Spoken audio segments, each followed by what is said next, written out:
Good morning, ladies and gentlemen. Today we will be looking at elephants and attachment theory in order to understand how that relates to them in the captive setting. Okay, so science has established that all vertebrates, elephants and humans included, share similar brain structures as well as processes that govern neuropsychology, cognition, emotion, and consciousness. This has led to the development of a new field called transspecies psychology, in which a common form of brain, mind, and behavior exists and is held for all vertebrates, humans included.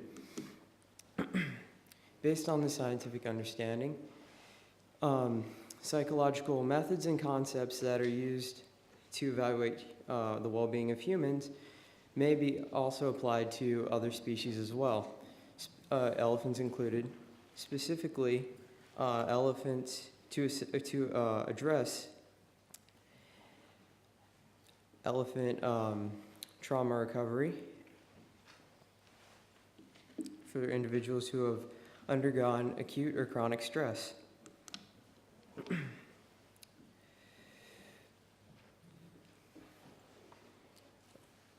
Psychological well-being is dependent on relationships as well as the quality of these relationships. As social brain species, many animals, elephants, parrots, and humans included, life occurs for them under a matrix of these relationships. And given that elephants are highly sensitive both mentally and emotionally, they are, like humans, shaped by relational quality. However, now that humans dominate most free-ranging and captive wildlife environments, how humans perceive and behave towards an animal can have a detrimental impact on the well-being of that animal. This is evident in elephant-human relationships, and it can be critically influential on elephant well-being in captivity. We will examine the nature and efficacy of these relationships through attachment theory and examine how they apply to elephant well-being in captivity through a series of small studies, the first one being an examination of elephant society versus traditional Indian society, more or less traditional. The second being an examination of the importation rates and transfer rates of elephants within North American facilities, North America being US and Canada. And the third being a study through observation of two facilities, one being a facility located in the United States and the other one being a facility located in Kenya, and examine how attachment plays a role in the elephants at these two facilities. So attachment is a bond formed between the primary caregiver and the infant, and it is a key mechanism in shaping emotions as well as developing stress regulation. Now, these psychosocial developmental pathways have two distinct attachment styles: secure attachment and insecure attachment. Secure attachment, the relationships occur through developmental bonding, which is healthy, prosocial, empathetic, emotional communication, which leads to a balance of auto and interactive strategies to self-regulate stress, as well as the development of relationships and the capability or ability to trust, as well as the ability to be empathetic. This is clearly evident in elephant societies as they do have prosocial values. They can be empathetic. There are lifelong bonds that are multidimensional and stable. Elephant society basically works as this. It's made up of small units called mother-offspring units. Then these mother-offspring units converge to form the family unit, which includes grandmothers, cousins, siblings, aunts, and other individuals in the herd. And the aunts and the siblings will act as allo mothers to the infants. And the family unit is what is normative to what many people are familiar with as far as the typical elephant herd. But these family units will come together during times of drought and work as a collective unit to form kinship groups. Now, females will remain in these groups for their entire lives and will learn the values from their mothers and grandmothers and aunts on how to be an elephant. Younger males, once they hit the age between 9 and 15 years of age, they will leave their groups, leave their natal group, and join bachelor herds, which are typically led by an older male, or a few older males, and join these bachelor groups for what is called the second phase of socialization. Now, these societies and these values in elephantine society can be compared somewhat to human values, such as what we are working on based on Indian families. The social status determination is in both societies determined by age and standing within the family, age and status.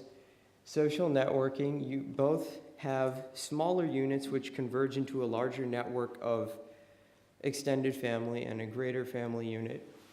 The mother-offspring bond in both societies is very strong. Child rearing in elephants, all females will work together to raise the calf and to impart the values of elephantine society into that calf, whereas in traditional Indian families, the children should be in constant care. So again, constant care and values are shared and passed on to the next generation. And functional dynamics, all members of the elephant family units will work synergistically for the betterment of the family, and every individual will receive largely the same amount of care. And in Indian families, all extended family members, even if they are childless, will receive care from the rest of the extended family up until old age. So again, everyone works together for the betterment of the family unit. Now, elephant societies have sustained systemic trauma on multiple scales, and this has occurred over hundreds to thousands of years worldwide. And the next few figures are figures of the importation rates of elephants into the United States and Canada based on the elephant stud books found in these countries. And this is the importation rates of the countries of origin for African elephants. And then we'll show you the countries of origin for Asian elephants. And what's interesting is that in African elephants, the two countries with the most elephants coming in, South Africa and Zimbabwe, when they were at the time of importation, these countries were facing overpopulation, so to speak, and used the methods of culling to eradicate most of the older animals, and it's the younger animals that have made it into North America, the younger individuals who are spared the cull. Whereas in Asia, India and Thailand are the two largest elephant exporters as far as this chart goes, and these countries are synonymous with the most domestication and large captive populations of these animals. So these animals coming in from these countries were coming in from pre-existing captive populations or were wild caught.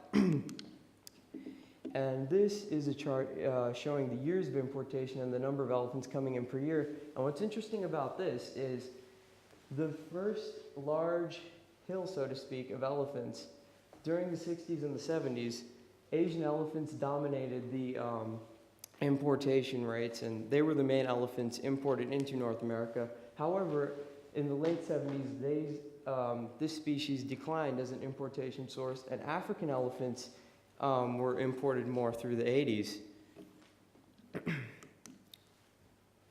Now, prior to arrival into the captive settings, elephants may have already suffered or sustained multiple traumas, which includes death of the family, witnessing death of the family,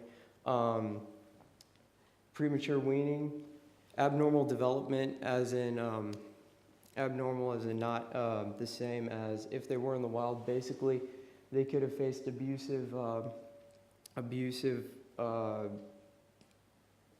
methods of capture prior to importation, as in Asian elephants. The method for capture is they separate them and then they break them, which is basically beating them into submission. That way they're more compliant to their trainers, and then they would be imported. And then in males, the loss of the second phase of socialization, because these animals are typically taken when they're juveniles. So this is before puberty, so the males can't leave their herds and learn how to be male elephants. Currently, there are more than, or approximately 600 elephants living in North American facilities. And these elephants here they still suffer more relational trauma because they're unable to form secure attachments here in these captive settings. And this is due to constant transferring between facilities. Elephants are shuffled from one facility to another. And this next chart shows the transfers per elephant. And it just shows that the median is 3.4 transfers per annum, and then there's a maximum of 11 transfers. But the real take-home message from this is that elephants are being constantly transferred between facilities, so they're unable to form these attachments like they would naturally in the wild among themselves. Now, elephant management, so to speak, in most institutions is based on dominance and abuse. For example, the use of the ANCUS and other methods of control. Now, this would be the free contact. The ANCUS would be the free contact form of management when handlers would be directly in the enclosure with the elephant, working them, training them.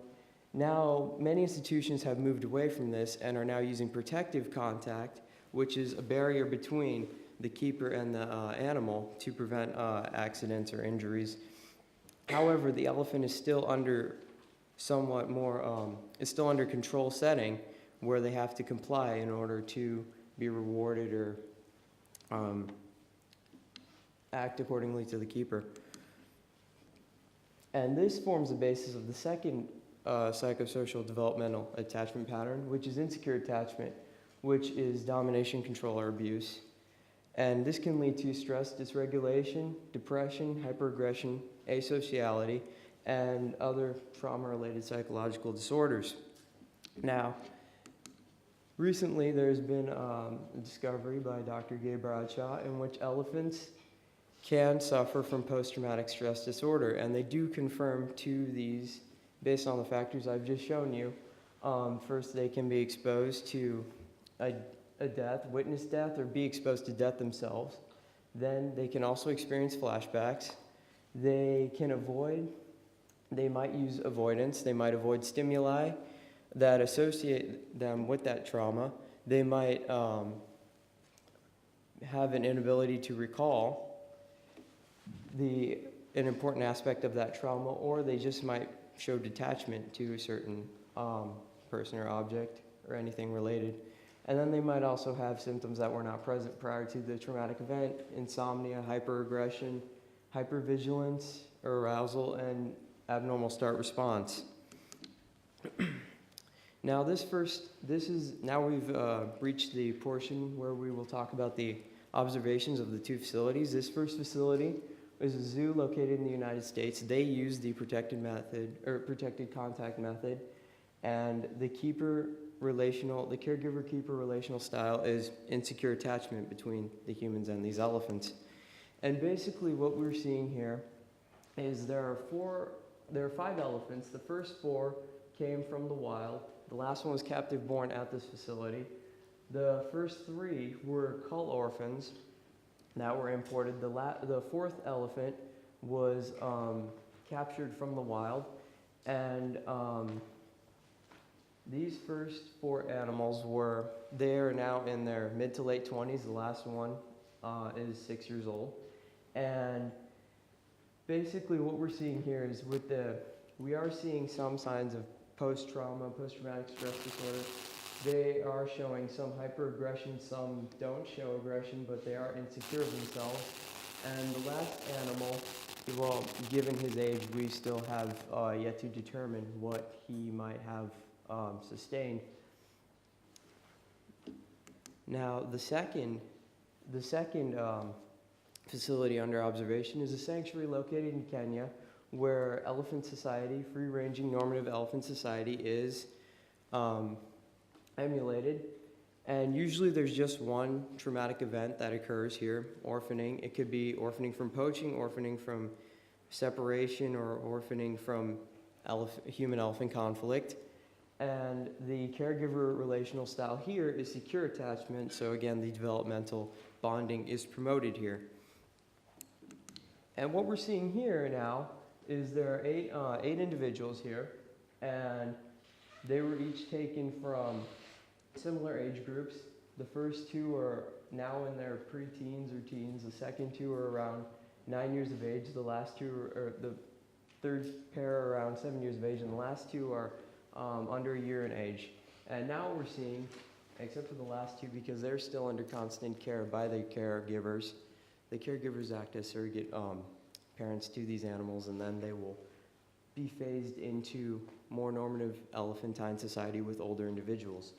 So the last two are still under constant care because of their age, but what we're seeing with the rest of these individuals, L1 through L6, is they're adjusting well, and they're now developing bonds among each other and other elephants, which are normative of elephant society. And it's gotten to the point where one became a matriarch of a herd of ex-orphans, and she's had her own calf, and the other older individual is working as an allo mother to her matriarch's calf, and very normative elephant bonding is occurring here. So conclusions. Elephants in captivity are subjected to multiple relational disruptions, and that can correlate with diminished health and multiple psychological disorders. The non-sanctuary method, insecure attachment, can further exacerbate these traumas as well as undermine well-being, whereas the secure attachment promotes this well-being and can cause normative elephant bonding to form, and the individuals can indeed overcome and recover from these traumas. Based on the stress and the trauma associated with captivity, it can transcend generations, and captive breeding under these conditions can further perpetuate these psychological traumas and further undermine well-being, and might even cause trauma-related ailments such as compromising of the immune system and disease susceptibility, which is why it is contraindicated under these conditions. Any questions?